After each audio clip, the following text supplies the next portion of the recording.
Sa isang sulok ng lalawigan, nakatago sa paanan ng isang maringal na bundok at sa gilid ng isang malawak at misteryosong gubat, matatakpuan ang tahimik na nayon ng San Isidro. Payapa ang pamumuhay dito. Simple at nakadepende sa biyayang hatid ng kalikasan. Ngunit kasabay nga mabiyaya, ang gubat ay sisidlan din nga mahindi nakikitang takot at makwentong isinasalin sa bawat henerasyon. Makwentong nakpapaalala sa lahat na may mahangganan na hindi dapat tawirin. Dito lumaki ang makapatid na sina Marco at Leo, maanak ng yumaong si Ruben, ang kinikilalang pinakamagaling na mangangaso sa kanilang panahon. Si Marco, ang panganay, ay nagmanang lakas at tapang ang kanilang ama, isang matipunong binata na kayang harapin ang anumang panganib sa gubat. Si Leo naman, ang bunso, ay mas tahimik at palaisip, ngunit nagtataglay ng isang kakaibang talas ng pakiramdam, isang uri ng koneksyon sa gubat na hindi may paliwanag. Ang kapayapaan ng San Isidro ay biglang binasak ng isang anino ng takot. Sunod-sunod ang pakawalan ng mga alagang hayop. Isang umaga, isang kalabaw ang natakpuang patay. Pagkatapos ay makambing at manok ang mas nakakakilabot.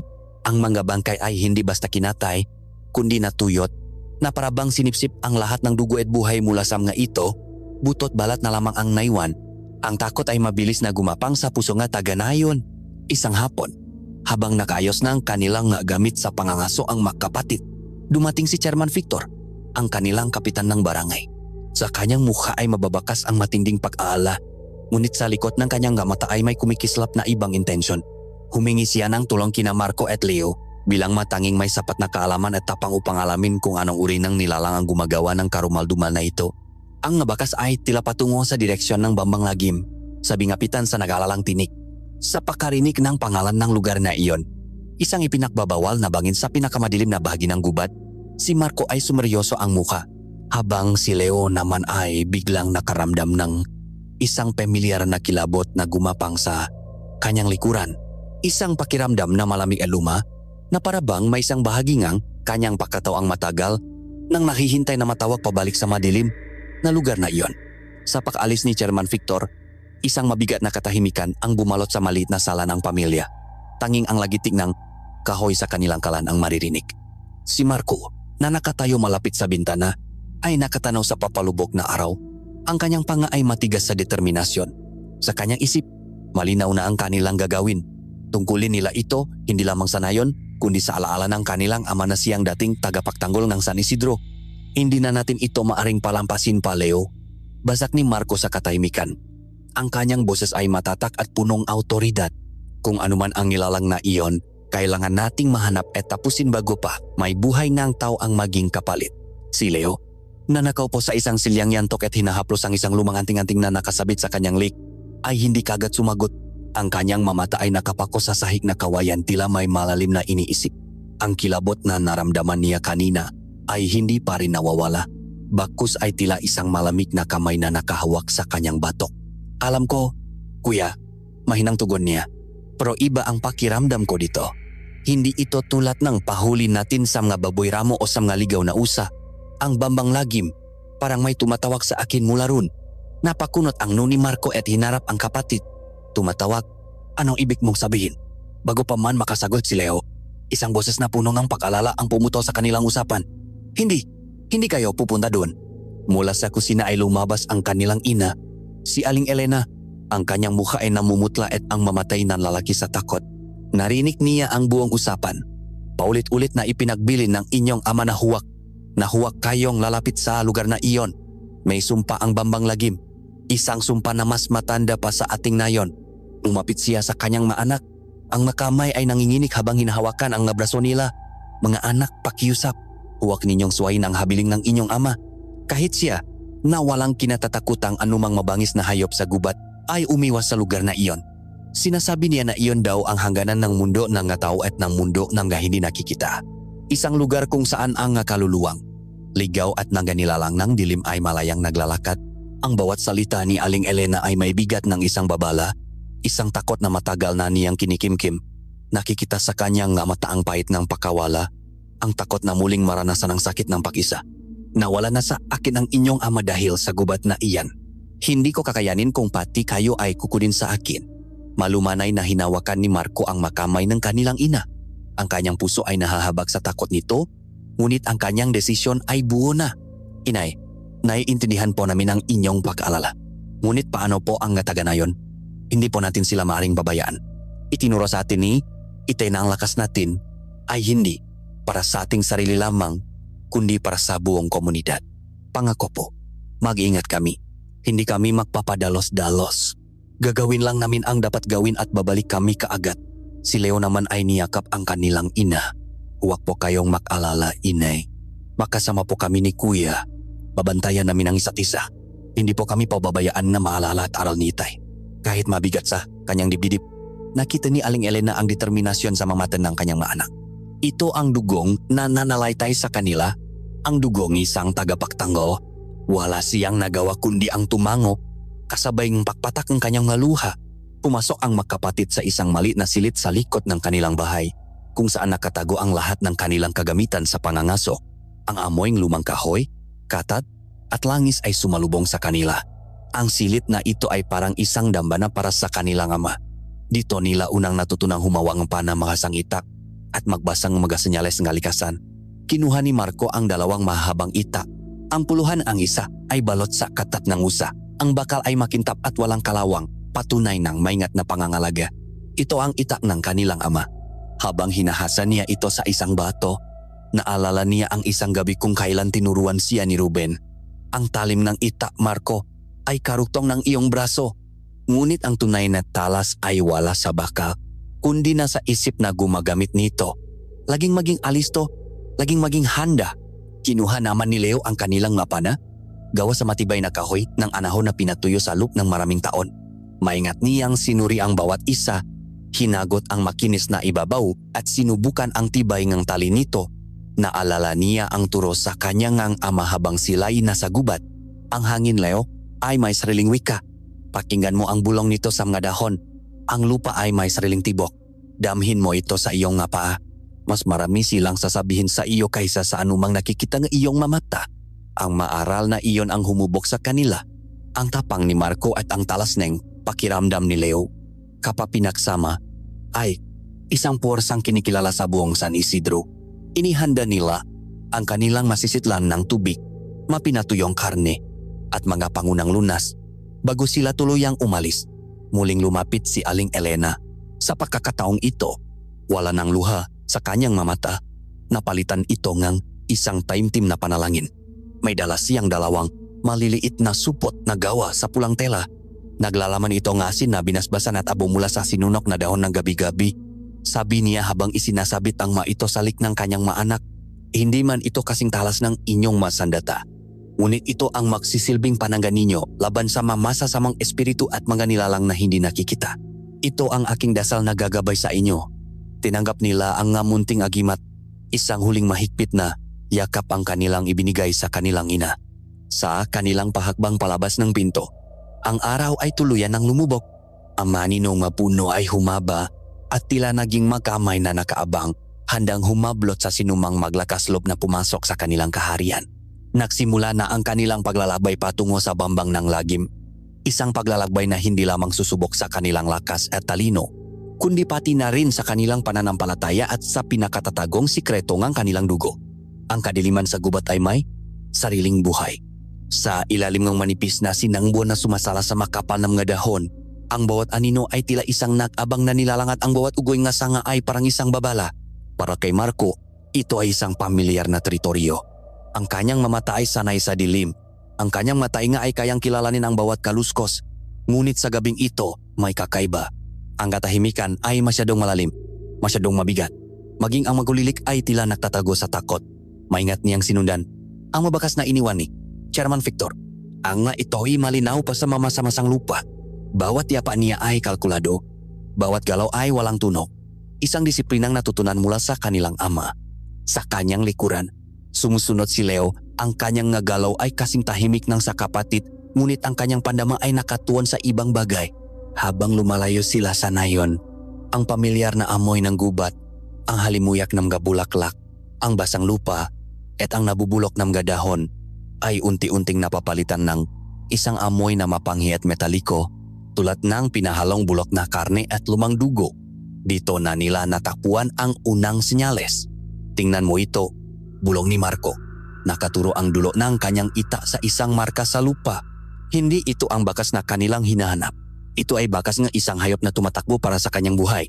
Isang baboy ramo, batay sa lalim at laki. At sa tabi nito, ang mas malaki at mas nakakatakot na mga bakas. 2 paa, sabi ni Marco.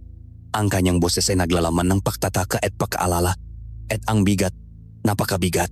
Tila hindi man lang ito nahirapang habulin ang baboy ramo. Ang mabakas ay hindi pangkaraniwan. Ang hugis ay tila sa tao, ngunit mas malaki at mas pahaba.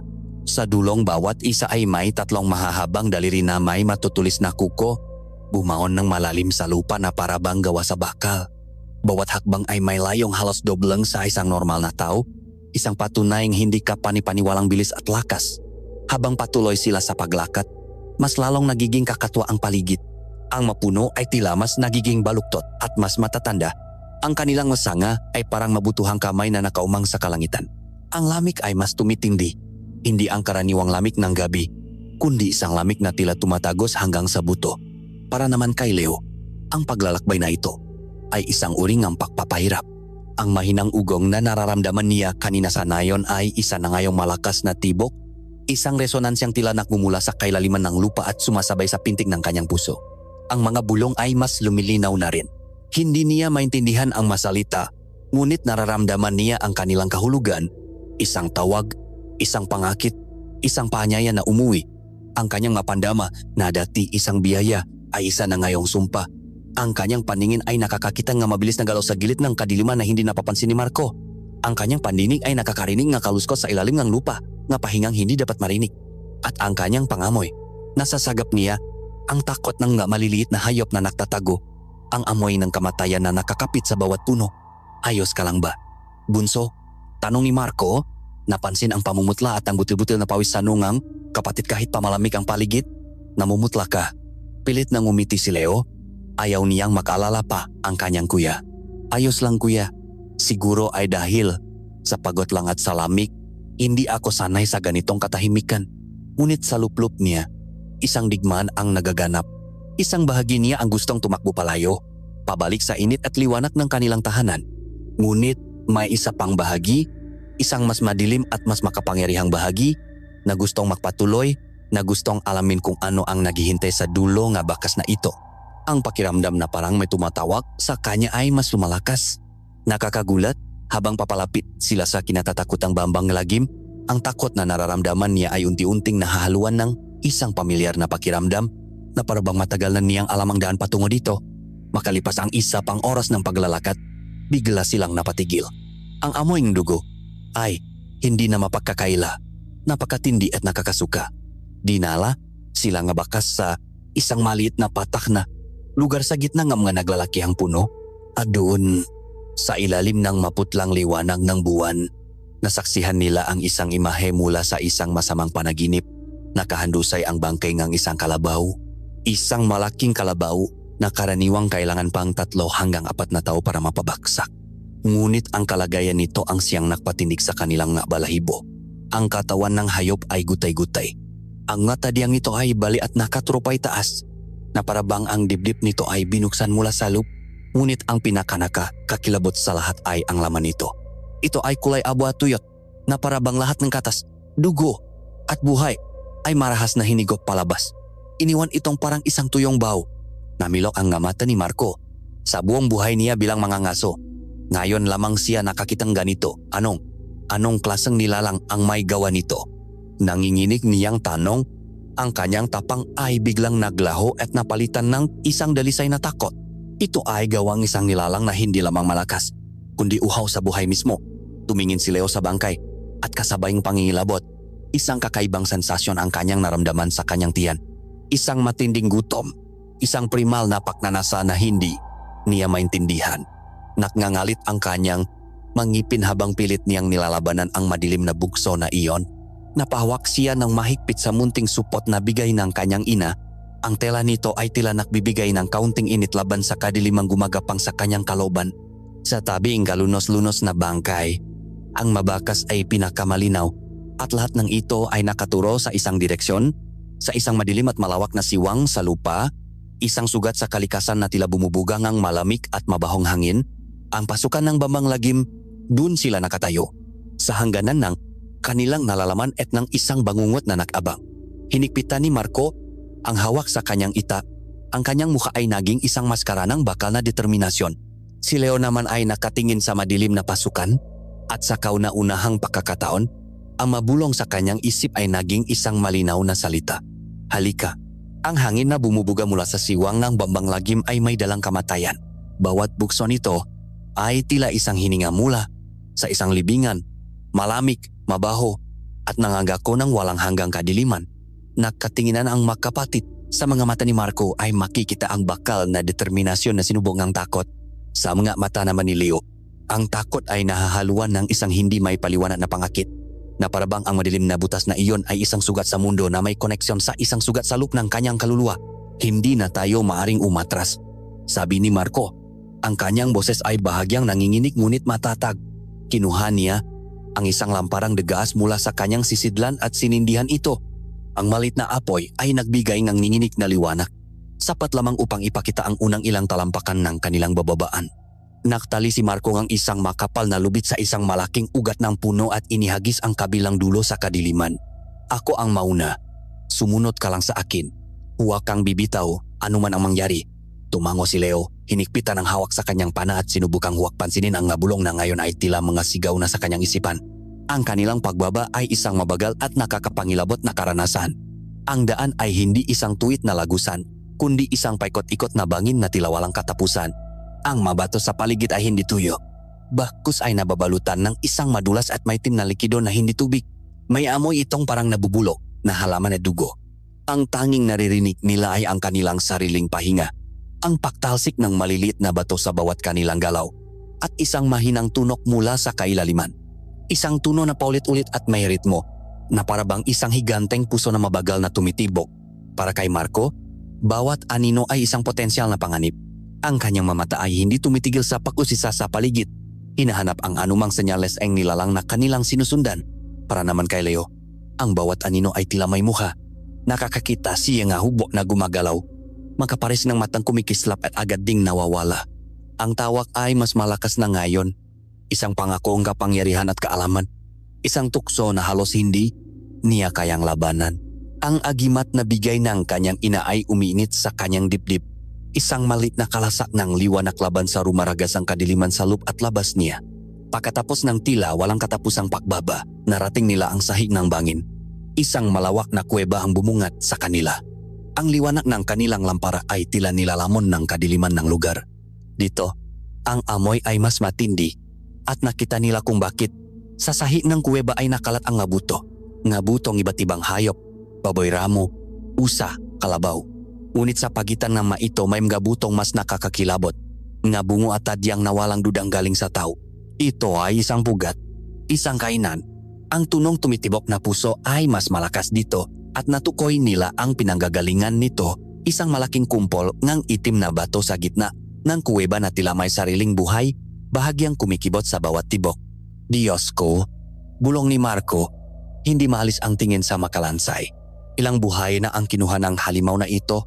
Bigla, ang tunong ang paktibok ay huminto. Ang buong kuweba ay nabalot ng isang nakabibinging katahimikan. Itinaas ni Marco ang lampara, ang kanyang katawan ay tensyonado.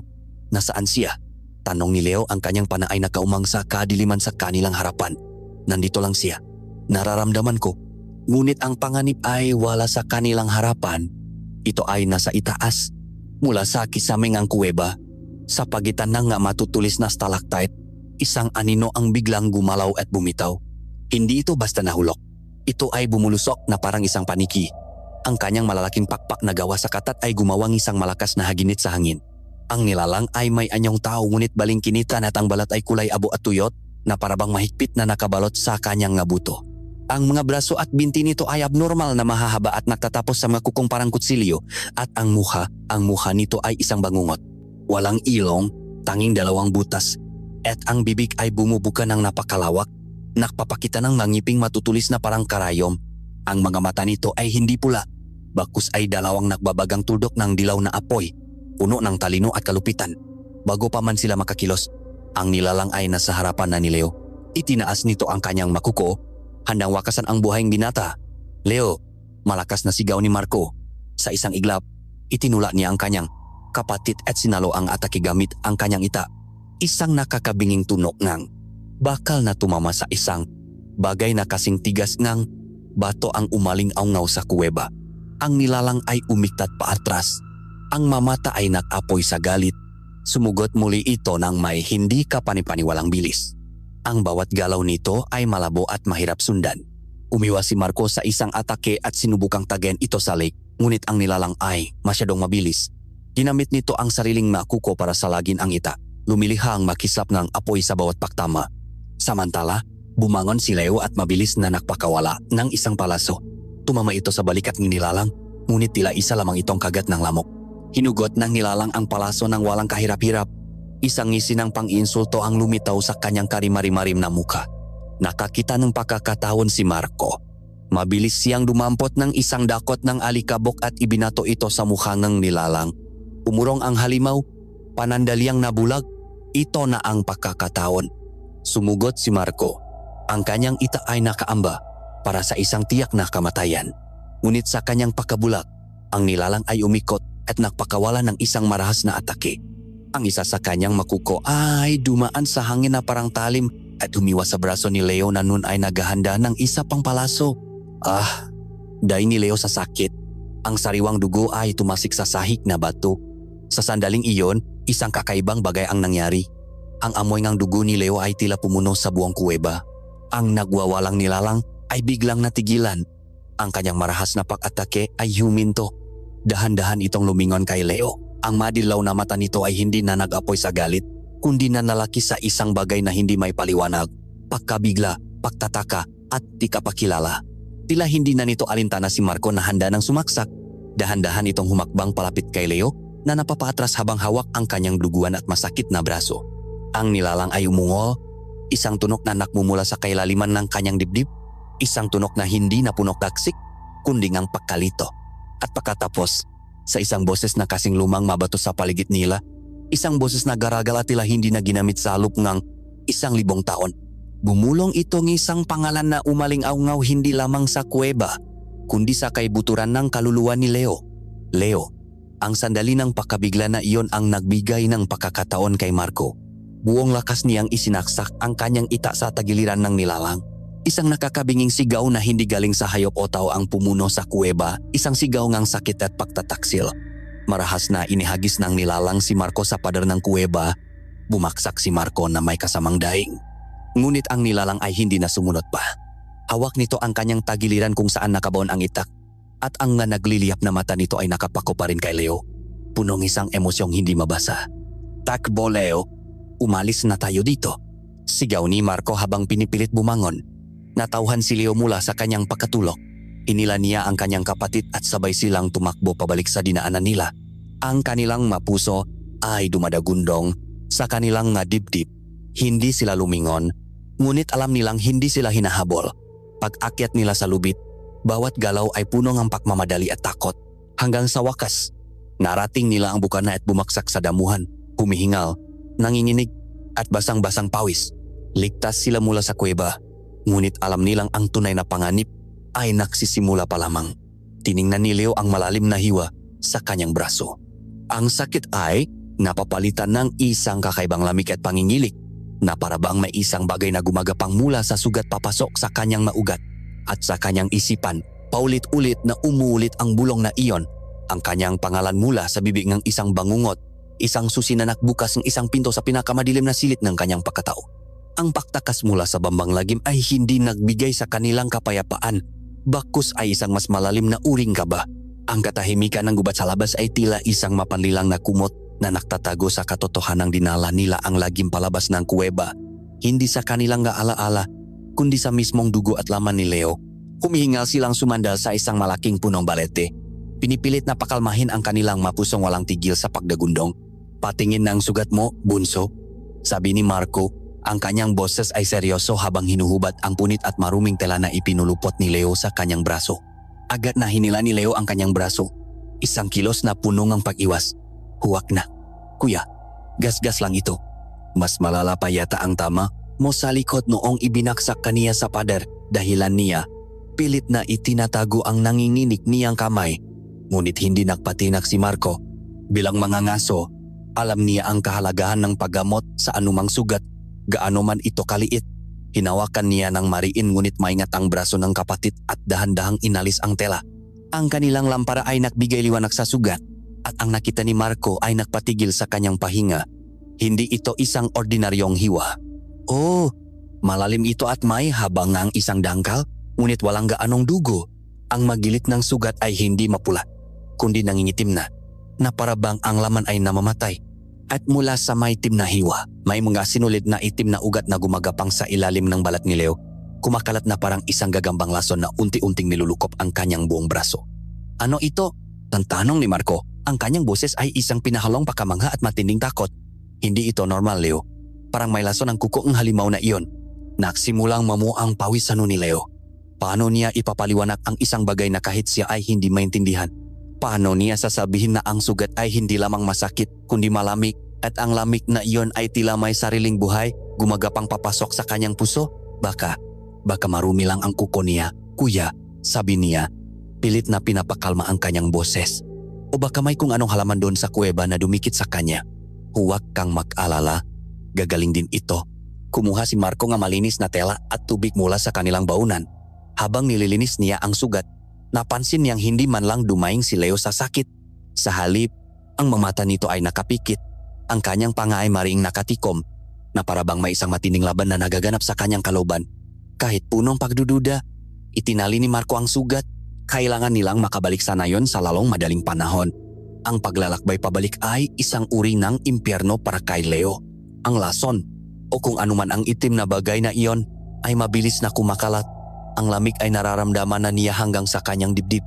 At kasabay nito, ang kanyang nga pandama ay nagiba sa paraang nakakatakot.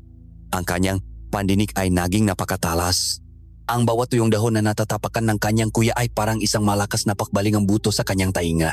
Naririnig niya ang paktibok ng pusong isang natutulok na ibon sa isang malayong sanga. Ang pagapangam nga uod sa ilalim ng lupa. Ang kanyang paningin ay nagbago rin. Sa dilim ng gubat na datiye nilalamon ang liwanag. Nakikita na niya ngayon ang bawat detalye.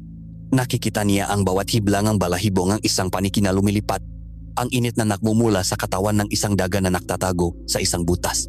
Ang mundo ay naging isang napakalinaw at napakaingay na lugar at ito'y unti-unting bumabasag sa kanyang isipan. Ngunit ang pinakamasaklap sa lahat ay ang gutom. Hindi ito ang karaniwang gutom na nararamdaman ng isang tao. Ito ay isang pangangailangan na nakmumula sa kaibuturan ng kanyang pagkatao. Isang sigaw ng kanyang dugo para sa isang bagay na mainit at buhay.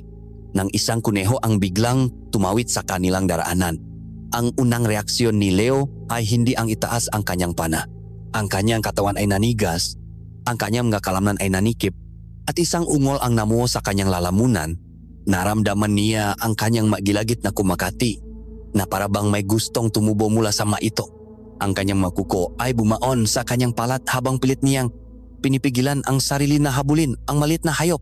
Paulit-ulit siyang natatapilok, hindi dahil sa pagod, kundi dahil sa pagkabigla sa biglang pagbabago ng kanyang mapandama. At sa bawat pagkakataon, aalalayan siya ni Marco. Dahan-dahan lang bunso. Malapit na tayo, sabi ng kanyang kuya, punong paalala. Ngunit napapansin ni Marco ang makakatuwang kilos ni Leo. Ang biglaang paginto nito para makinig sa isang bagay na hindi niya marinig. Ang paraan ng pag-ikot ng kanyang mamata sa dilim, ang paninigas ng kanyang katawan sa tuwing may gumagalaw. Habang si Leo ay abala sa kanyang panloob na digmaan, ang isip naman ni Marco ay walang tigil sa pag-analisa. Si ay isang taong praktikal at lohikal at walang lohikal na paliwanag sa manangyari. Bakit alam ng nilalang na iyon ang pangalan ni Leo? Hindi ito isang pangkaraniwang pangalan sa kanilang lugar. At bakit ito natigilan ng maamoy ang dugo ng kanyang kapatid? Para bang may nakita itong isang bagay na hindi inaasahan. At ang sugat na kumakalat na parang sumpa. Doon, ang kanyang mapagdududa ay bumalik sa taong nakpadala sa kanila dito. Si Chairman Victor. Bakit sa dinamiraming ang lugar? Sa Bambang Lagim pa sila pinapunta. Isang lugar na ipinagbawal mismo ngang alamat ng kanilang nayon, ng kanilang sariling ama. Paanong naging ganun kati ang kapitan na doon patungo ang mabakas? Ang lahat ay tila isang malaking patibong. Hindi sila ipinadala para manghuli, kundi para maging pen. Ang pahingi ng tulong ay isang palabas lamang para sa isang mas madilim na plano. Wala siyang ebidensya. Ngunit ang kanyang kutob bilang isang mangangaso ay sumisigaw na sila ay ipinakanulo. Lumingon siya kay Leo na ngayon ay nakahawak sa isang puno. Ang mukha ay basang-basang ang pawis at ang pahinga ay mabigat. Nakita niya ang sakit sa mukha nito. Ngunit may iba pa siyang nakita sa mga matang kanyang kapatid. Isang kislap ng isang bagay na hindi pamilyar. Isang bagay na may lapat. Gutom. Hindi niya ito maintindihan. Ngunit isang bagay ang sigurado. Ang kanilang misyon ay nagiba na. Hindi na ito tungkol sa pagprotekta sa nayon. Ito na ngayon ay tungkol sa paglilitas sa kanyang kapatid mula sa isang sumpang mas malalim at mas masama kaysa sa anumang halimaw na kanilang hinaharap. Sa wakas, sa dikalayuan, natanaw nila ang aandap-andap na ilaw mula sa San Isidro. Para kay Marco, iyon ay isang simbolo ng pansamantalang kaligtasan. Ngunit para kay Leo, iyon ay isang nakakatakot na paalala ng mundong hindi na niya maaaring basta na lamang balikan. Paano siya haharap sa kanilang ina?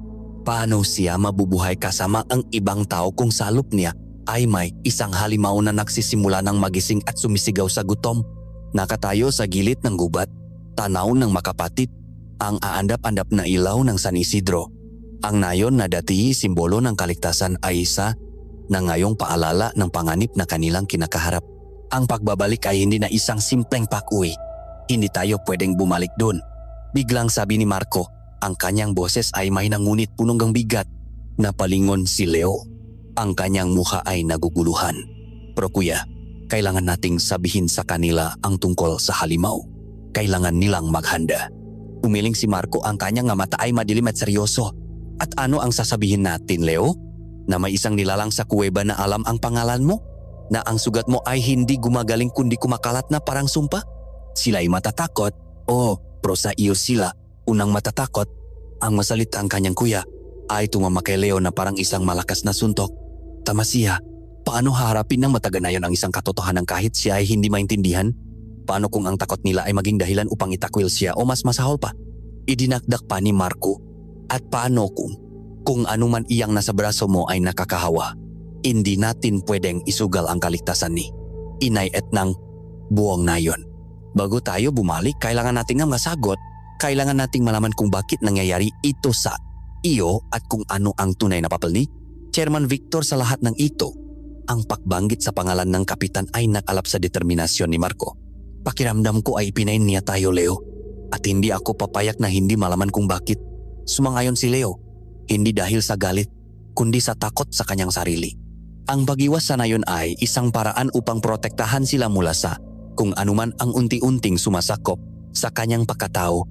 At sa isang madilim na sulok ng kanyang isipan, naramdaman niya muli ang tawag mula sa kuweba, hindi na isang bulong, kundi isang malinaw na pang-akit na nag-alok ng makasagutan.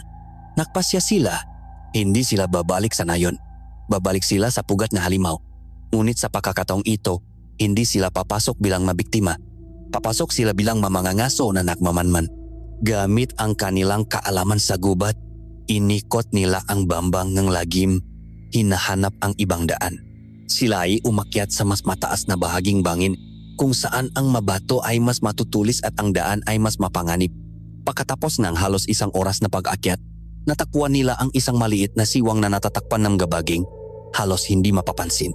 Isang mahinang agos ng mabahong hangin ang nakmumula dito. Ito ang kanilang daan. Ang lagusan ay masikip at madilim. Kinailangan nilang gumapang sa ilang bahagi. Ngunit habang nasa loop, naramdaman ni Leo ang isang kakaibang pakbabago. Ang ugong sa kanyang dugo ay tila nagsisilbing isang gabay. Alam niya kung saan liliko, kung aling bato ang matibay na apakan, na parabang ang ugat ng kuweba ay karuktong ang kanyang ugat. Ang bawat hakbang niya ay tiyak at walang ingay. Isang bagay na ipinagtaka ni Marco ngunit pinili na lamang niyang isa walang kibusa ngayon. Ang lagusan ay dinala sila sa isang malit na uka sa padarngang isang napakalawak na kuweba. Maisandaang talampakan ang taas mula sa sahig nito. Ang kanilang natuklasan ay nakpahinto sa kanilang pahinga. Ito ang puso ang kadiliman. Ang kuweba ay kasinlaki ngang isang simbahan. Ang kisame nito ay puno nga dambuhalang stalactite na tila nga pangil ng isang patay na Diyos. Ang sahig ay nababalutan ng isang manilaw-nilaw na ambon.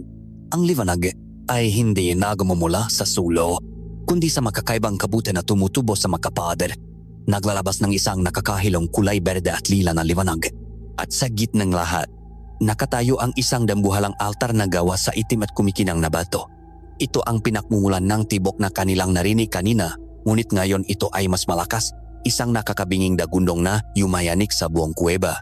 At ang nga nilalang, hindi lamang isa kundi napakarami. Dose-dosena, marahil ay daan-daan. Ang ilan ay nakadikit sa mga pader na parang magagamba. Ang iba ay nakatayo na parang maestatwa sa sahig. Lahat sila ay tahimik. Lahat ay nakatingin sa isang direksyon. Ang altar. Mula sa isang madilim na lagusan, lumabas ang isang figura na naiba sa lahat. Siya ay mas matangkat, mas matipuno, at ang kanyang balat ay tila tuyong katat na nababalutang ng mga kakaibang marka. Nakasuot siyang isang baluting gawas sa mga buto at itim na metal. Wala siyang pakpak, ngunit ang kanyang presensya ay nakuutos ngang kapangyarihan at takot. Ito si Datu Mandarangan, ang pinuno ngang angkan ng dugo. Umakyat siya sa itaas ng pumipintik na altar. Itinaas niya ang kanyang makamay at nagsimulang bumikas ng masalita sa isang lengwaheng malagim at sinauna. Bawat salita ay tila isang kulok. Bilang sagot, ang manilalang sa ibaba ay nagsimulang umugoy. Ang kanilang madilaw na mata ay nagliliwanag sa isang hipnotikong paraan. Ang enerhiya sa loob ng kuweba ay tumitindi. Isang puwersang halos pisikal na dumadagan sa dibdib ng makapatit. Naramdaman ni Leo na ang mga salitang binibigkas ng Datu ay may kahulugan sa kanya na parabang isang kantang matagal na niyang kinalimutan. Sa gitnang ritual, isang panibagong figura ang lumitaw mula sa isang lagusan sa gilid. Nakasuot itong itim na kapa na may takip sa ulo. Ineskortan itong dalawang nilalang na may pakpak. Habang papalapit ito sa altar, inalis nito ang takip sa kanyang ulo. Nalaki ang mata ng makapatit, si Chairman Victor, ang kanilang pinuno. Ang taong napadala sa kanila dito, yumuko siya ng bahagya sa harapan ni Datu Mandarangan. Dahil sa kanilang kinalalagyan, malinaw na naririnig ni na Marco at Leo ang kanilang usapan. Ang kanilang nga boses ay umaalingaw-ngaw sa malawak na kuweba. Nagawa ko na ang aking bahagi, dakilang Datu, sabi ni Victor. Ang kanyang boses ay may halong paggalang at kasabikan. Ipinadala ko na ang dalawang pinakamagaling na mga ngaso sa aming lahi. Ang maana ng kinatatakutan nilang si Ruben. Ang boses ng Datu ay malalim at tumadagundong na parang mabatong nakikiskisan.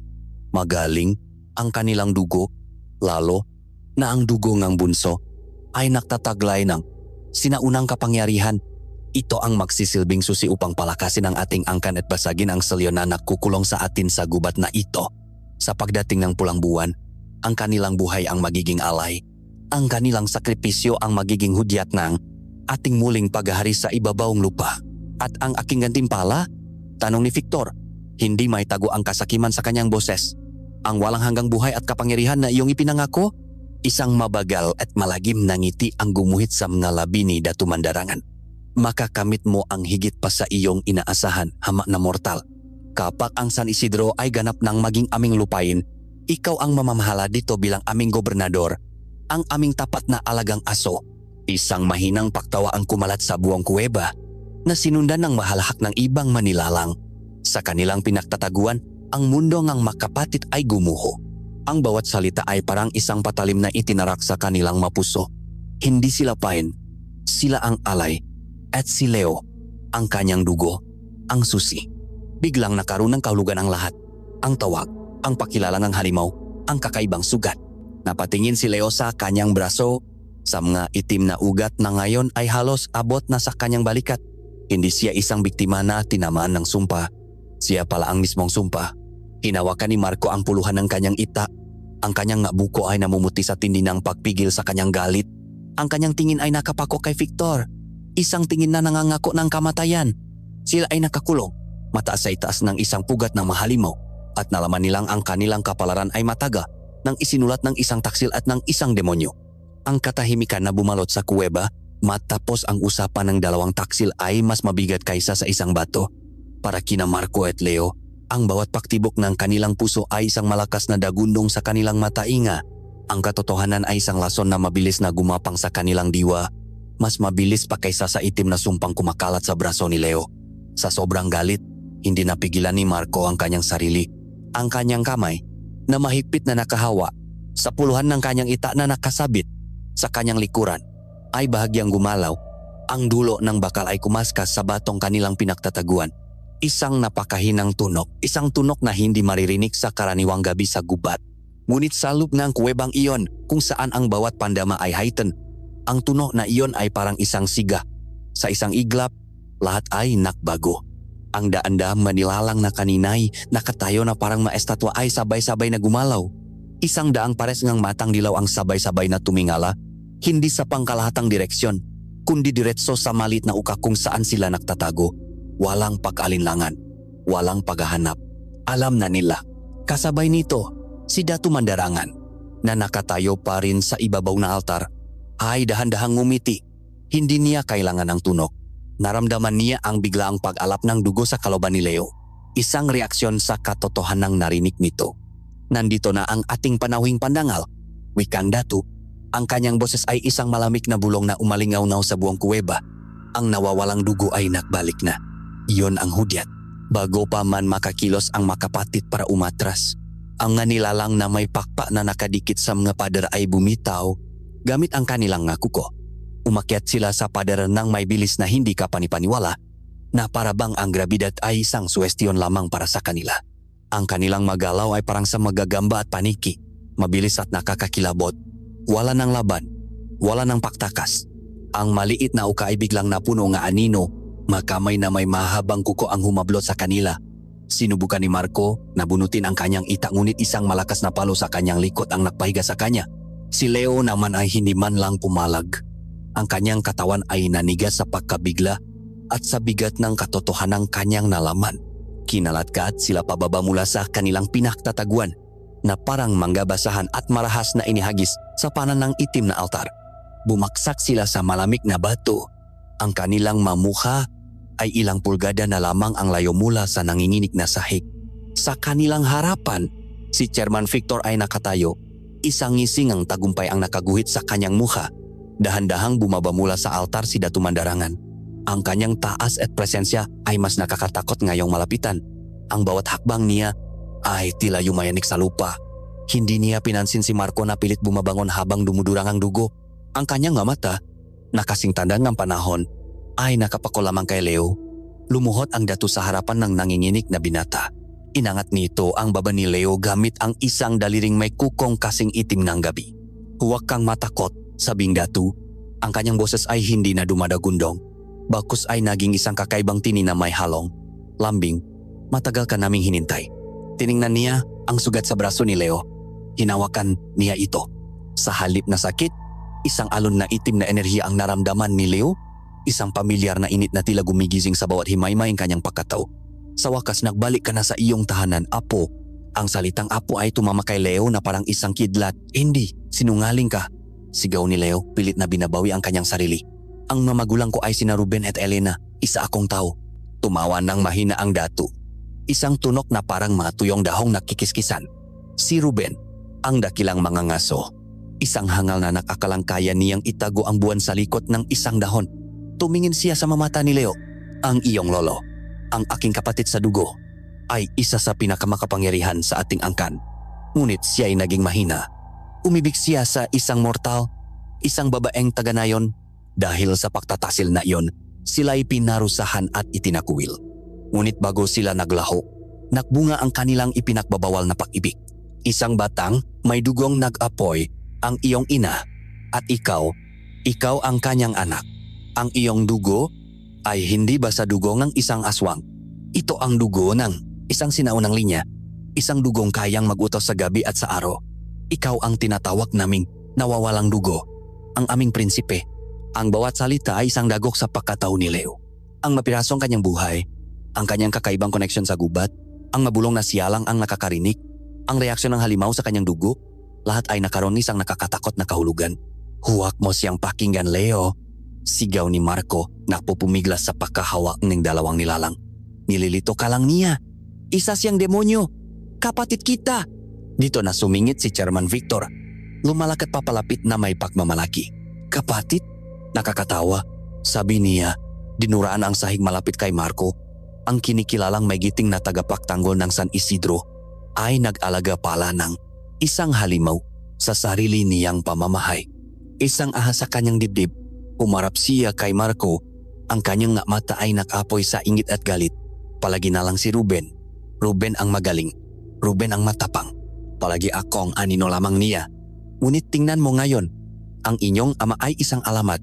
Ngunit ang maalamat ay ginawa para mamatay at sa abong kanyang alaala, ako ang babangon sa pamamagitan ng pagsasakripisyo sa inyo. Hindi lamang ako makakaroon ng walang hanggang buhay, kundi mabubura ko na rin ang kanyang pangalan sa kasaysayan. Ang pagtatapat ni Victor ay mas masakit pa sa anumang pisikal na sugat. Ang kanilang misyon ay hindi lamang isang patibong, ito ay isang personal na paghihiganti. Itinaas ni Datu Mandarangan ang kanyang kamay, isang hudyat para sa katahimikan. Muli niyang hinarap si Leo. Ang pag-atake sa iyo kanina ay hindi isang pagkakamali. Ito ay isang pagsubok. Ang aming alagad ay naamoy ang sinaunang dugo sa iyo. Ang kanyang kuko ay naglalaman ng lason na siyang gigising sa iyong natutulok na kapangyarihan. Tingnan mo ang iyong sarili, prinsipe. Nararamdaman mo na, hindi ba? Ang lakas, ang gutom. Iyan ang iyong tunay na pagkatao. Ikulong sila, utos ang Datu sa kanyang naalagad. Bantayan ninyong mabuti ang prinsipe. Kailangan natin siyang buo at malakas para sa ritual sa ilalim ng pulang buwan. Kinalatkat sila palayo, patungo sa isang madilim na lagusan sa gilid ng kuweba. Habang sila'y hinihila, isang huling bagay ang sinabi ni Datu Mandarangan kay Leo. Tanggapin mo na, bata, hindi mo matatakasan ang iyong dugo. Itinapon sila sa isang maliit at mabahong selda na inuka mula sa bato. Ang sahig ay basa at puno ng lumang buto. Isang dambuhalang bato ang isinara sa kanilang harapan. Nilamon silang ganap na kadiliman. Ang huling narinig nila bago ang nakabibinging katahimikan ay ang malakas at nagtatagumpay na halahat ni Chairman Victor. Isang tuno na sumisimbolo sa kanilang ganap na pagkatalo at kawalan ng pag-asa. Ang kadiliman salok na salda ay ganap at walang awa. Hindi ito ang karaniwang dilim ng gabi sa gubat na may bahid pa ng liwanag ng buwan at mabituin. Ito ay isang kadilimang buhay, mabigat at tila humihinga, isang kadilimang nag-aalis hindi lamang ng paningin, kundi pati na rin ng pag-asa. Ang tanging maririnig ay ang mabagal na pagpatak ng tubig mula sa kisamet at ang kanilang nanginginig na pahinga. Para kay Marco, ang kadiliman ay isang kaaway na kailangan niyang labanan. Ngunit para kay Leo, ito ay naging isang salamin. Sa pagkawalang kanyang paningin, ang ibang nga pandama, niya ay sumabok sa paraang hindi niya na makontrol. Ang mahinang dagundong nga altar ay hindi na lamang isang tunok, kundi isang pisikal na panginginig na kanyang nararamdaman sa bawat butong kanyang katawan. Naririnig niya ang pag-usap ng magwardiya sa labas ng kanilang selda, hindi bilang nga salita, kundi bilang nga garalgal na tunok na kanyang naiintindihan sa isang primal na label. Naamoy niya ang lumang dugo na matagal nang natuyo sa mabutong kasama nila sa selda at ang mas nakakatakot, naamoy niya ang init at buhay na nakmumula sa kanyang kapatid na ilang talampakan lamang ang layo. Ang sumpang nasa kanyang braso ay mabilis na kumakalat. Ang itim na maugat ay gumapang na pataas sa kanyang balikat at lik. Ang kanyang mabuto ay sumasakit na parabang may gustong kumawala mula sa loop. Isang mababang ungol ang kumawala sa kanyang lalamunan. Isang tunok na hindi nagaanong pantaho. Ang gutom. Ang gutom ay isa ng nakalap na apoy sa kanyang tiyan. Hindi na ito isang simpleng pagnanasa. Isa na itong pangangailangan. Isang sigaw ng kanyang bagong pagkatao. Ang mabulong sa kanyang isip ay hindi na mga paanyaya, kundi mautos. Nagpapakita sila ng mga imahe. Siya na tumatakbo sa ilalim ng pulang buwan. Ang kanyang makuko ay matatalas. Ang kanyang mangipin ay handang lumaslas. Ipinapakita nila sa kanya ang kapangyarihan. Ang kalayaan ng pagiging isang maninila sa halip na isang biktima. At ang pinakamasakit sa lahat, ipinapakita nila sa kanya si Marco hindi bilang kapatid, kundi bilang pagkain. Umalis ka, bulong ni Leo. Ang kanyang boses ay garalgal at halos hindi na makilala. Gumapang siya palayo. Itinutulak ang kanyang likod sa pinakamalayong pader ng selda na parabang kaya niyang tumagos dito para lamang makalayo sa kanyang kuya. Lumayo ka sa akin, kuya. Pakiusap. Sa kabilang dakong selda, narinig ni Marco ang panginig sa boses kanyang kapatid, ang nakatagong ungol sa bawat salita. Natatakot siya. Para kanino? Para sa halimaw na nagbabadyang lumabas? O para sa kapatid na natatakot niyang tuluyan ng mawala? Ngunit sa gitna ng kanyang takot, isang apoy ng pagmamahal at determinasyon ang nagalab. Hindi niya isusuko ang kanyang kapatid. Dahan-dahan siyang gumapang sa dilim, palapit sa pinanggagalingan ng boses ni Leo. Huminto siya ilang talampakan ang layo. Narinig ko ang sinabi ng demonyong iyon. Leo, mahinahon niyang sabi. Ang kanyang boses ay isang tanglaw sa ganap na kadiliman. Narinig ko lahat, pero wala akong pakialam. Huminga siya ng malalim. Hindi dugo ang nagdidikta kung sino tayo. Ang puso natin, Leo. Ang puso. Naalala mo ba nung mabata pa tayo? Nung nahulog ka sa punong mangga at nabali ang braso mo? Hindi kita iniwan. Binuhat kita pawi kahit mas mabigat ka sa akin. Naalala mo ba nung tinuruan tayo ni Itay na gumawang pana? Sabi niya, ang kahoy ay may sariling buhay. Pero ang kamay na humahawak dito ang siyang nagbibigay ng layunin. Ganyan ka, Leo. Ang dugo mo ay maaring galing sa kanila, pero ang puso mo ay inubok ni Inay at Itay. Puso mo'y sa atin. Ang bawat salita ni Marco ay parang tubig na ibinubuhos sa apoy na unti-unting lumalamon kay Leo. Ikaw ang pipili kung sino ka, Leo. Hindi ang sumpa. Hindi ang dugo. Ikaw. At pinipili kong maniwala sa kapatid ko, hindi sa halimo na gusto nilang palabasin. Dugo ka man nila, puso mo'y sa amin. Kapatid kita, Leo. Kapatid kita hanggang sa huling hininga. Sa pagkatapos ng masalita ni Marco, isang tuno ang bumasak sa katahimikan. Isang tuno ng pagikbi. Isang tuno na puno ng sakit at pasasalamat. Isang tuno na ganap na pantaw. Umiyak si Leo, hindi na dahil sa pisikal na sakit, kundi dahil sa bigat ng pagmamahal na kanyang naramdaman, isang pagmamahal na humila sa kanya, pabalik mula sa bingit ng kadiliman. Ang masalita ni Marco ay hindi lamang nagbigay ng paasa, nagbigay ito sa kanilang lakas. Hindi tayo mamamatay dito. Sabi ni Marco, ang kanyang boses ay puno ng bagong determinasyon. Nagsimula silang kumilos. Gamit ang kanilang nga kamay, kinapan nila ang bawat pulgadang selda. Ang pinto ay isang solidong bato. Impossible. Ang mapader ay makapal. Ngunit ang nga bagong pandaman ni Leo ay hindi na isang sumpa. Isa na itong kasangkapan. Kuya, bulong ni Leo, idinikit ang kanyang tainga sa isang bahaging pader. May naririnig ako. Mahina lang. Isang agos, tubig, at hangin. Itinuro niya ang isang bahagi malapit sa sahi. Kinapa ito ni Marco.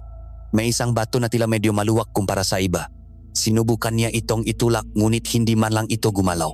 Kailangan nating tanggalin ito, sabi ni Marco. Subukan nating sabay, ipinatong nila ang kanilang makamay sa bato. Sa bilang ng 3, sabi ni Marco. 1, 2, 3. Ginamit ni Marco ang lahat ng kanyang lakas.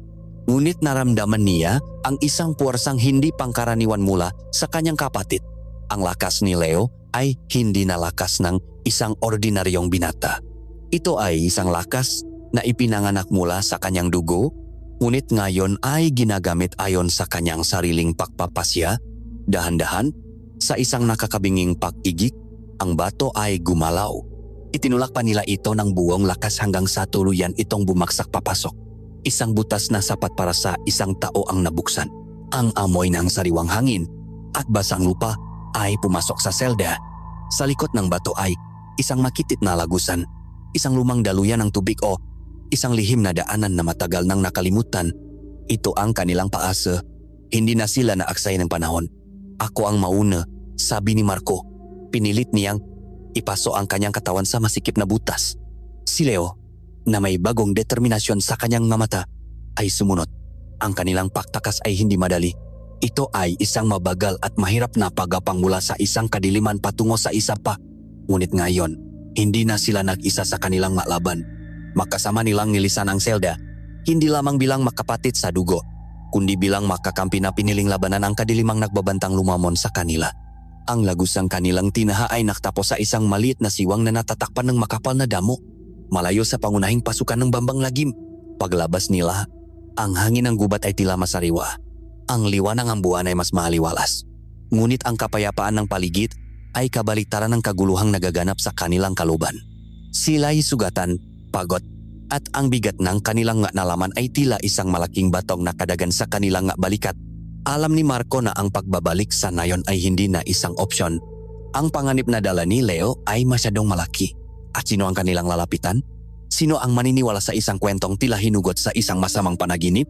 Isang pangalan lamang ang pumasok sa kanyang isip. Kailangan nating puntahan si Lola Sabel, sabi ni Marco. Ang kanyang boses ay pagod ngunit may bahid ng pag-asa. Nag-angat ng tingin si Leo. Ang kanyang nga mata ay nanlalalim sa dilim. Si Lola Sabel, ang matandang manggagamot na nakatira ng mag-isa sa pinakaliblip na bahaging ang gubat. Kinatatakutan siyang ilan iginagalang ang karamihan. Sinasabi ngang mataganayon na si Aye nakakausap ang maespiritu ng gubat. Ngunit para sa kanila, si Lola Sabel ay isang matalik na kaibigan ng kanilang ama. Siya lang ang pinakakatiwalaan ni Itay pagdating sa mabagay na hindi may paliwanag ni Marco. Sabi ni Itay, ang kaalaman ni Lola Sabel ay mas malalim pa kaysa sa mga ugat ng pinakamatandang puno sa gubat na ito. Nagsimula silang maklakbay patungo sa tirahan ng matanda. Isang kakaibang bagay ang napansin ni Leo. Habang papalayo sila sa bambang ng lagim at papalapit sa lugar ni Lola Sabel, ang nagwawalang ugong sa kanyang dugo ay unti-unting kumakalma. Ang mademonyong bulong sa kanyang isipan ay humihina, na para bang may isang hindi nakikitang harang na nagpoprotekta sa lugar na kanilang tinutungo. Makalipas ang isa pang nakakapagod na paglalakbay, natanaw nila ang isang maliit na kubo. Hindi ito nakakatakot. Sa halip, ito ay tila isang bahagi mismo ng gubat. Ang mahalaman sa paligid nito ay kakaiba at masisigla, at ang hangin ay may dalang amoy ngang pinatuyong madahon, kamangyan at lupa. Nga wind charm na gawa sa mga buto at kabibe ay lumilikang isang mahinahong tunog na tila isang panalangin. Habang sila ay papalapit, bago pa man sila makatawag, ang pintong kubo ay dahan-dahang bumukas na parabang sila ay matagal nang inaasahan. Sa loob, sa gitna nga nakasabit na bungkos nga halamang gamot, nakaupo ang isang matandang babae sa isang tumba-tumba, si Lola Sabel. Ang kanyang mukha ay kulubot na parang isang tuyong dahon. Ngunit ang kanyang nga mata ay buhay na buhay, matalas at tila nakikita ang kaluluwa sa likod ng laman. "Halikayo, nga anak ni Ruben," wika niya. Ang kanyang boses ay mahinang ngunit malinaw. "Kanina pa kayo hinihintay ng aking apoy." Pumasok ang makapatid. Sinubukan ni Marco na magpaliwanag. "Lola Sabel, kailangan po namin ng tulong. May isang nilalang sa kuweba." Itinaas ng matanda ang isang kamay, pinapatigil siya. Ang kanyang mamata ay hindi nakatingin kay Marco, kundi nakapako sa duguan at punit na tela sa braso ni Leo. "Tanggalin mo ang tela, iho," utos niya. Ang kanyang boses ay malumanay ngunit may bigat ng autoridad. Nag-aalangang inalis ni Leo ang takip. Sa liwanag nga apoy mula sa kalan, ang itim na maugat ay tila mas matingkat, mas buhay. Hindi napakita na anumang pagkagulat si Lola Sabel. Sa halip, isang malalim na buntong hininga ang kanyang pinakawalan, isang tunok ng kalungkutan at pagtanggap sa isang bagay na matagal na niyang inaasahan. Ang selyo ay nabasak na, bulong niya. Ang sumpa ay nagising na. Ang matagal ng kinatatakutan ng inyong ama ay naganap na. Ang masalitang iyon ay isang kumpirmasyon. Alam niya ang lahat. Pinaupo sila nga matanda at inabutan ng isang mainit na salabat na may halong madahon. Sa unang pahigop ni Leo, naramdaman niya ang isang init na kumalat sa kanyang katawan. Pansamantalang pinapakalma ang malamig at nagwawalang enerhiya sa kanyang dugo. Nang sila'y medyo nahimasmasan na, nagsimulang makwento ang matanda. Halos 20 taon na ang nakalipas. Simula niya, ang kanyang mata ay nakatanaw sa apoy na parabang binabasa niya ang nakaraan sa mga naglalarong anino. Isang gabi, sa ilalim ng pulang buwan at sa gitna ng isang malakas na bagyo, may kumatok sa aking pinto. "Ito ang inyong ama, si Ruben." Ngunit hindi siya ang Ruben na kilala ng lahat. Ang kanyang mukha ay putlang-putla. Ang kanyang nga mata ay puno ng takot. At ang kanyang nga damit ay basang-basang ang ulan at putik. Sa kanyang nga bisik, may dala siyang isang maliit na bilot ng tela. Isang sanggol, pagpapatuloy ni Lola Sabel. Natakpuan niya ito sa paanan ng malaking punong balete, sa mismong hangganan ng bambang nga lagim. Isang lugar na alam nating lahat ay isang pintuan sa pagitan ng ating mundo at ng sa kanila. Inilarawan niya kung paanong ang sanggol ay hindi umiyak sa gitang rumaragas ang bagyo. Ito raw ay tahimik lamang na nakatingin sa kalangitan. Ang mamata nito ay tila matang isang matandang kaluluwa. Nakabalot ito sa isang itim na talang hindi nababasa nga ulan at sa batok nito ay may isang marka, isang balat na hugis hating buwan. Alam ng inyong ama na ang sanggol ay hindi pangkaraniwan. Ang kanyang unang naisip ay iwan ito, ibalik sa gubat kung saan ito nararapat. Ngunit habang siya ay papalayo, iniabot ng sanggol ang kanyang malit na kamay at hinawakan ang daliri ni Ruben. At sa sandaling iyon, ang nakita ng inyong ama ay hindi isang halimaw, kundi isang walang kalaban-laban na nilalang.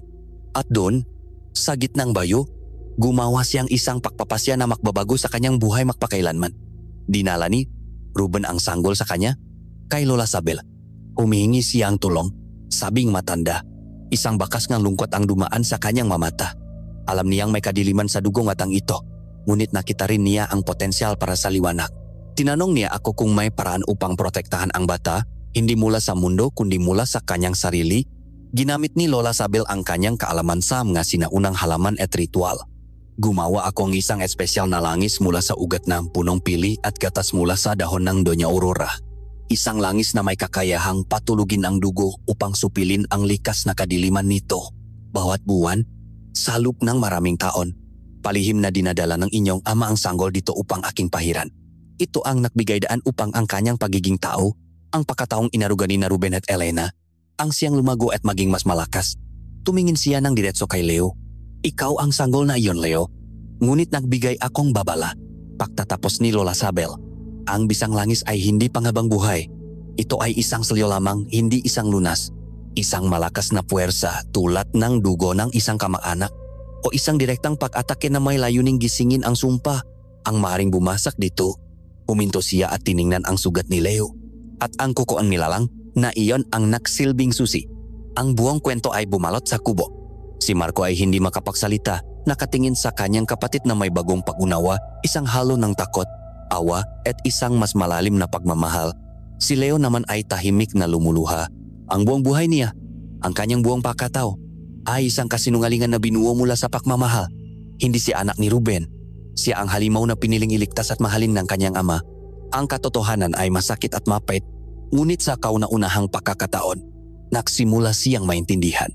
Ang katahimikan sa lukmang kubo ni Lola Sabel ay mas mabigat pa kaysa sa katahimikan ng seldang kanilang pinanggalingan. Dito, ang katahimikan ay puno ng masalitang hindi masabi ng isang katotohanang masakit tanggapin. Si Leo ay nakayuko, ang kanyang kamay ay nakakuyom sa ibabaw ng mesa, pinagmamasdan ang maitim na ugat sa kanyang braso na tilam nga ahas na natutulok sa ilalim ng kanyang balat. Si Marco naman ay nakatingin sa kawalan, ang kanyang isip ay ligalik. Sinusubukang pagtakpi-takpiin ang buong buhay ng kapatid na ngayon niya lamang nalaman. Siya ang unang bumasak sa katahimikan. Ang kanyang boses ay garalgal at puno ng desperasyon. May paraan pa po ba? Lola Sabel? Tanong niya. Ang kanyang tingin ay nakikiusap sa matanda. Isang lunas, isang gamot. Anumang bagay na maaring maalis ng sumpang ito at ibalik ang aking kapatid. Tumingin sa kanya si Lola Sabel. Ang kanyang mata ay puno ng awang ngunit walang bahit ng kasinungalingan. Walang lunas para sa kung ano ang nasa dugo. Iho, malumanay niyang sagot. Hindi ito isang lason na basta na lamang inaalis ng halamang gamot. Ito ay isang apoy na matagal nang natutulok at ngayon ay nagising na. Ang apoy na iyan ay maring kontrolin, supilin. Ngunit upang tuluyan itong mapuksa, kailangan nating patayin ito mula sa mismong pinagmulan. Ang pag-asa sa mukha ni Marco ay ununting naglaho, napalitan ng pait. Kung ganun, wala na po tayong magagawa. Ngumiti ng bahagya si Lola Sabel, isang ngiting hindi nagpapakitang saya, kundi ng isang sinaunang karunungan. Hindi ko sinabing wala na tayong magagawa. Sinabi kong walang lunas. Ngunit may isang paraan, isang mapanganib na paraan na nangangailangan ng higit pa sa lakas at tapang. Lumapit siya sa isang lumang baul sa isang sulok ng kubo. Mula rito, inilabas niya ang isang nakarolyong balat ng hayop na puno ng kakaibang simbolo at guhit. Inilatak niya ito sa mesa. Isa itong lumang mapanganggubat, ngunit may mga detalyeng hindi alam ng karaniwang mga ngaso. May isang sinaunang ritual. Sabi niya, isang ritual na kayang isara ang pintuan sa pagitan ng mundo. Isang ritual na maaring makulong sa angkan ng dugo sa kanilang pugat magpakailanman. At marahil ay putulin ang koneksyon ng kanilang kapangyarihan sa iyong kapatid. Biglang nakaroon ng liwanag sa mga matang magkapatid. Ano po ang kailangan para sa ritual? Mabilis na tanong ni Leo. Ang kanyang boses ay may panibagong pag-asa. Itinuro ni Lola Sabel ang 3 simbolo sa gitnang mapa. 3 bagay ang kailangan natin, 3 sagradong sangkap, at bawat isa ay kasing hirap kunin ng bituin sa kalangitan. Itinuro niya ang unang simbolo, isang bilog na may liwanag sa gitna. Ang una ay ang puso ang kuweba, ang mutiang bato. Ito ay isang malaking kristal na matatakbuhan sa gitna mismong hatang ng aswang. Sa loob ng daan-daang taon, sinipsip nito ang lakas at buhay mula sa gubat. Ito ang ginagamit ni Datu Mandarangan upang palakasin ang kanyang kapangyarihan. Ngunit ang mutya ay hindi likas na masama. Ito ay isang salamin lamang.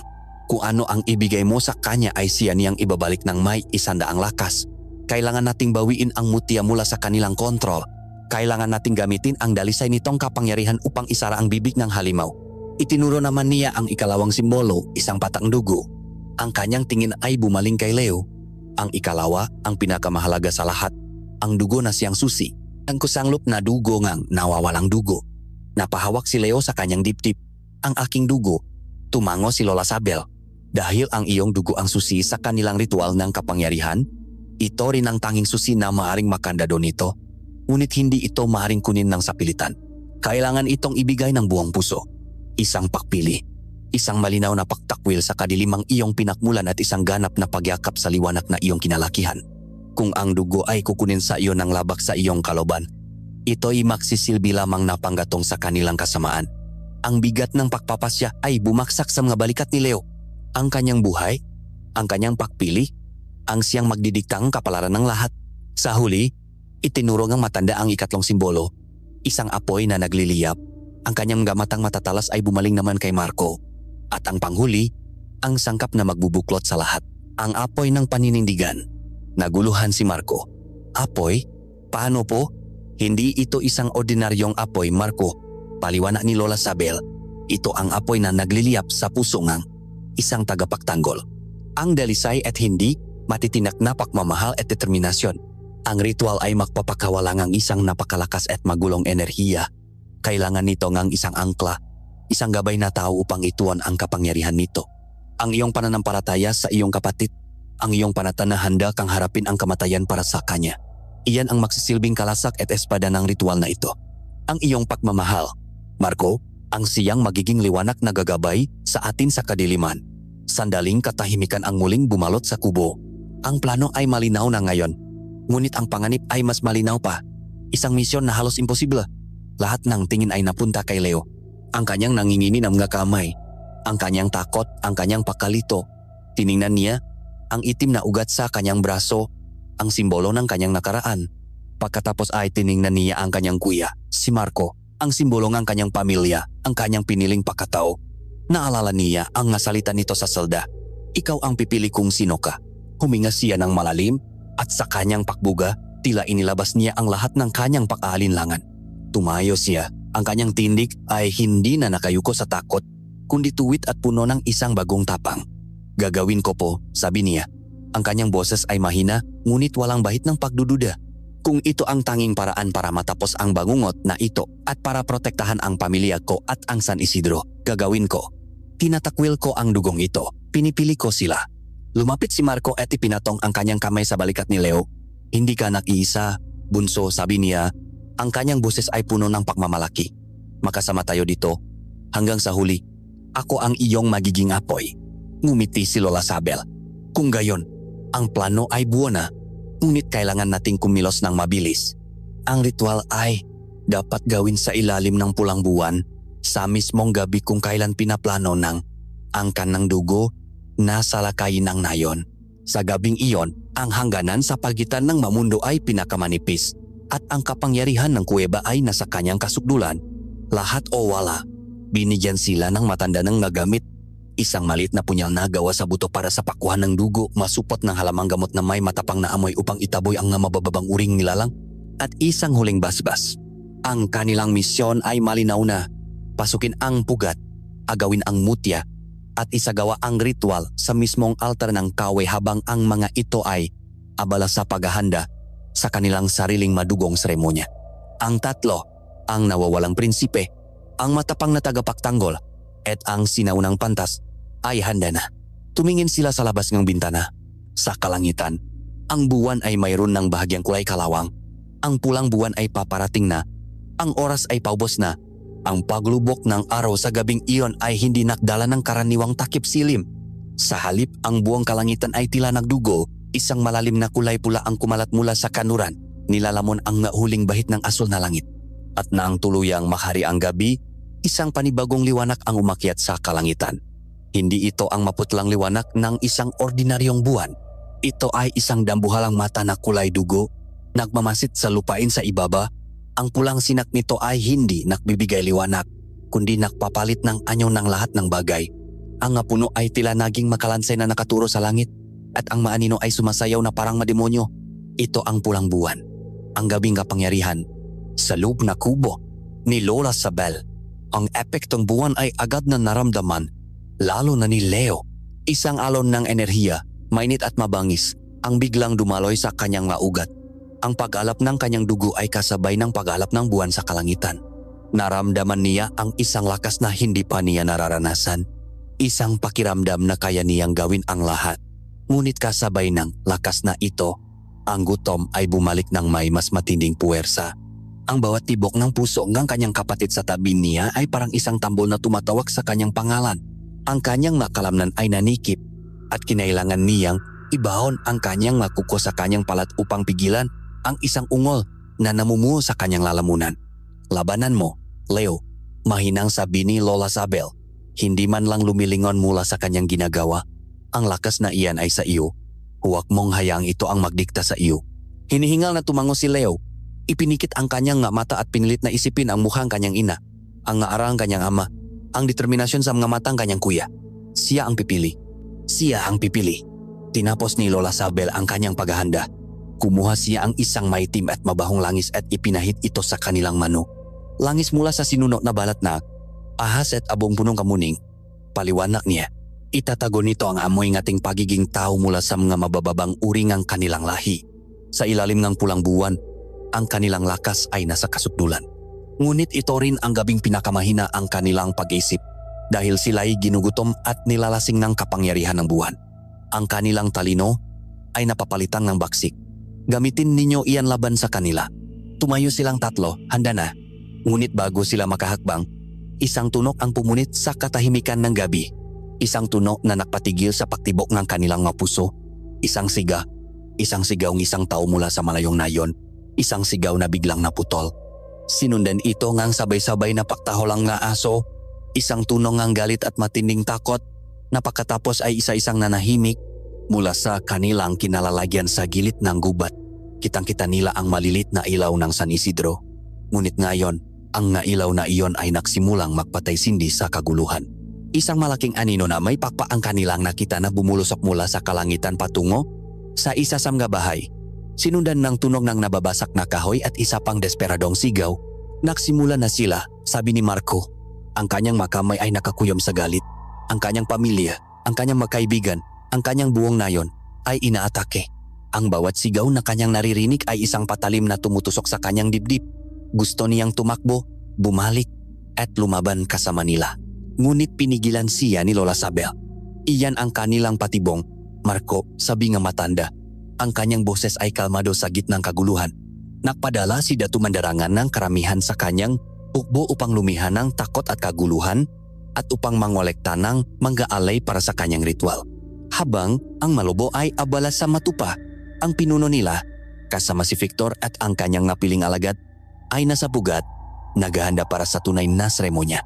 Ang pagsasakripisyo sa inyo. Ang katotohanan sa mga salita ni Lola Sabel ay malinaw. Ang kanilang pakmamadaling bumalik sa nayon ay siya, mismong katuparan ng plano ng kawe. Ngayon na ang pagkakataon, pagpapatuloy ng matanda. Habang ang kanilang atensyon ay nasa nayon, ang puso ang kanilang kaharian ay mas madaling mapasok. Tara na, ang kanilang pagtakbo sa ilalim ng pulang buwan ay parang isang paglalakbay sa ibang mundo. Ang buong gubat ay buhay sa isang masamang paraan. Maanino ay gumagalaw sa bawat sulok. Mamatang dilaw ang sumisilip mula sa likod ng mapuno. Ngunit dahil sa langis na ipinahit ni Lola Sabel, tila hindi sila napapansin ng mamababangis na nilalang na nakalat na abala sa kanilang sariling pakasabik sa dugong dumadana sa dikalayuan. Mabilis nilang tinahak ang daan pabalik sa siwang na kanilang tinakasan. Sa kanilang pagapangsalop ng makitit na lagusan, ang dagundong ng altar ay mas malakas pa kaysa dati. Ang buong kuweba ay tila huminga sa isang ritmo nga pangyarihan at kasamaan. Pagdating nila sa kanilang taguan sa itaas, ang kanilang nasaksihan ay isang tanawin mula sa impyerno.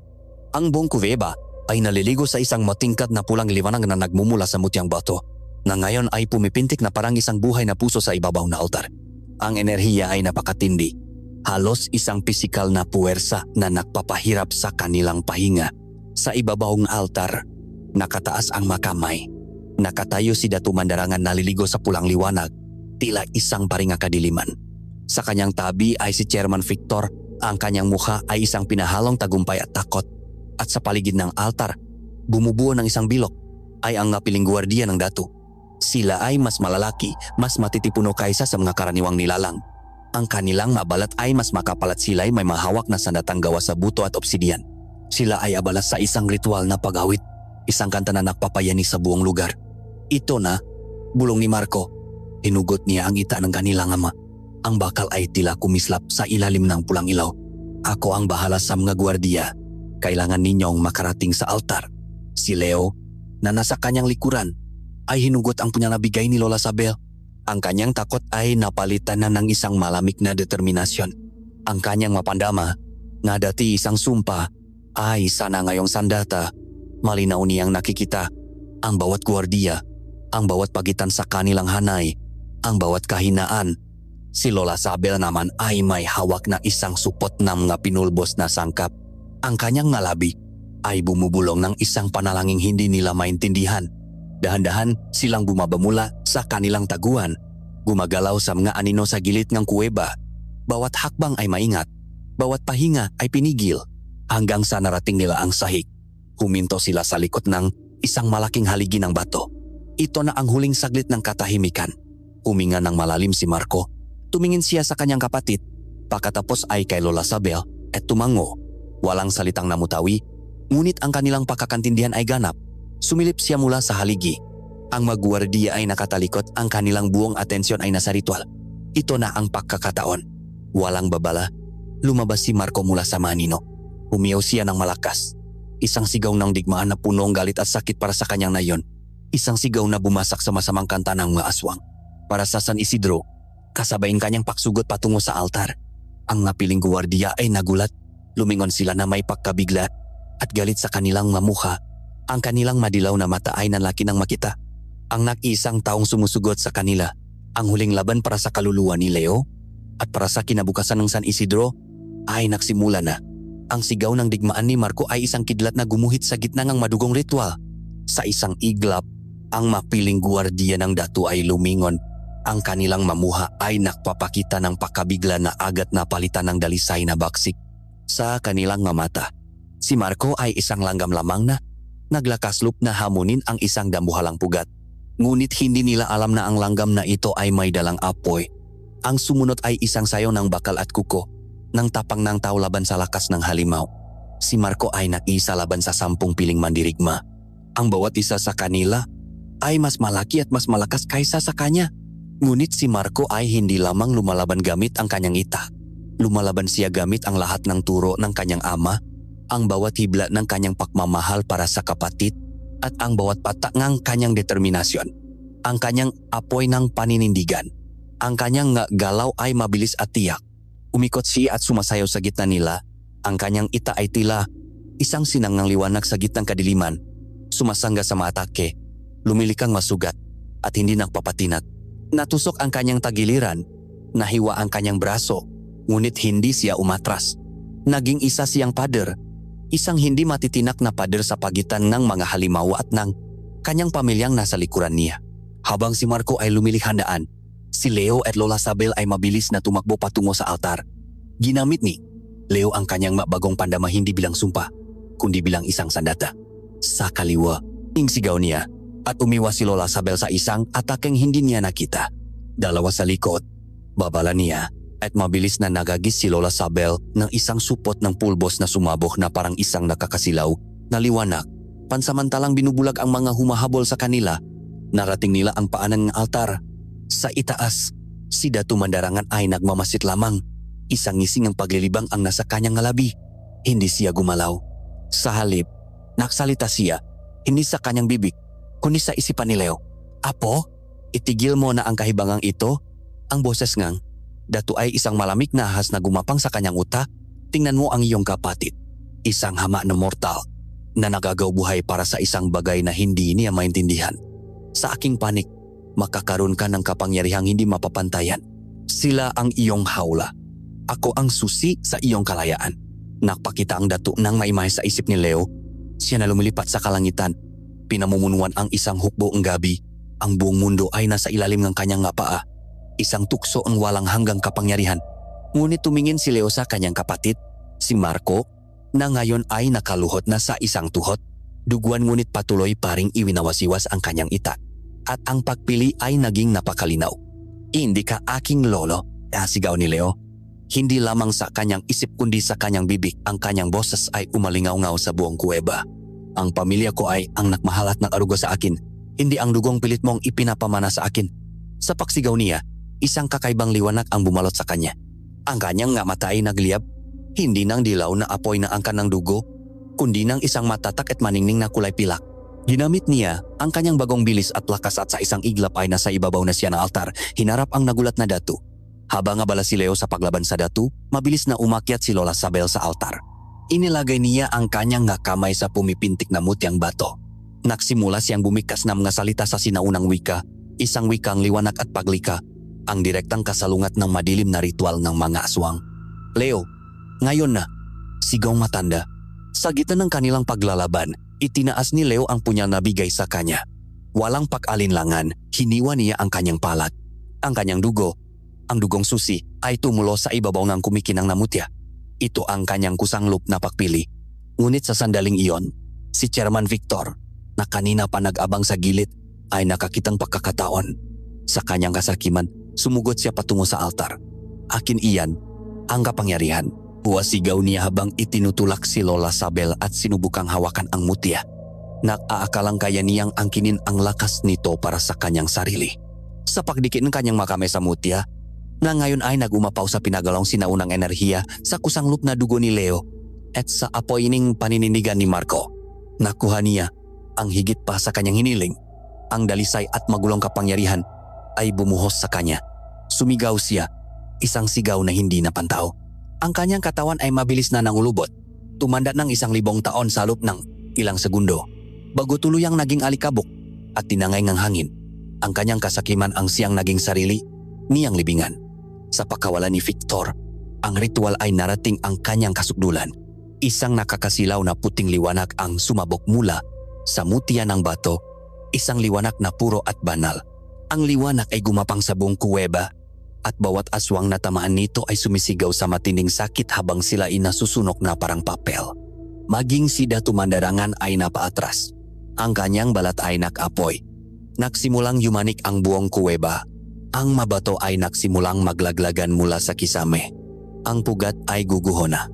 Umalis na tayo. Sigaw ni Lola Sabel. Tinulungan ni Leo ang kanyang sugatang kapatid. Sa gitna ng gumuguhong kuweba, kinabayan sila ni Lola Sabel pabalik sa lagusang kanilang pinasukan. Sa kanilang likuran, naririnig nila ang huling sigaw ng galit at pagkatalo ni Datu Mandarangan bago ito tuluyang lamunin ng gumuho niyang kaharian. Paglabas nila sa gubat, ang madugong liwanag ng buwan ay napalitan ng malambot na sina ng bukang liwewe. Ang San Isidro kahit may mapinsala ay tahimik na. Ang manatirang aswang, sa pagkawalang kanilang pinuno at nang pinakmumulang ang kanilang lakas, ay naglaho na parang masamang panaginip. Sa panangang gubat, naghihintay ang kanilang ina, si Aling Elena. Sa kanyang pagtakbo papalapit, nakita niya ang sugat ni Marco, ang pagod sa mukha ni Lola Sabel, at ang pakbabago kay Leo. Ang maitim na ugat sa braso nito ay halos naglaho na, napalitan ng mapilak na marka na tila maguhit ng kidlat. Ngunit wala siyang pakialam. Niyakap niya ang kanyang bunso ng mahigpit. Anak ko, bulong niya sa gitna ng kanyang maluha. Umuwi ka na anak ko. Ang sumpa kay Leo ay hindi tuluyang nawala. Ngunit ito'y nagbago. Ito ay naging isang bahagi na niya, isang lakas na ngayon ay nasa ilalim na ng kanyang kontrol. Tinanggap na niya ang dalawang bahagi ng kanyang pagkatao. Hindi na lamang siya isang mangangaso, isa na siyang tagapag-alaga, isang bantay. Natapos ang kwento sa imahe ng makapatid na nakatayo sa isang burol. Makatabi, pinagmamasdan ang pagsikat ng araw sa kanilang nailigtas na nayon. Sila'y nakbago magpakailanman. Ngunit mas naging matatak, mas naging buo. Isang buhay na simbolo ng pag-asa. At ng isang katotohanang mas malakas pa sa anumang sumpa na ang tunay na pamilya ay hindi matatakpuan sa dugo, kundi sa pusong marunong pumili at magmahal.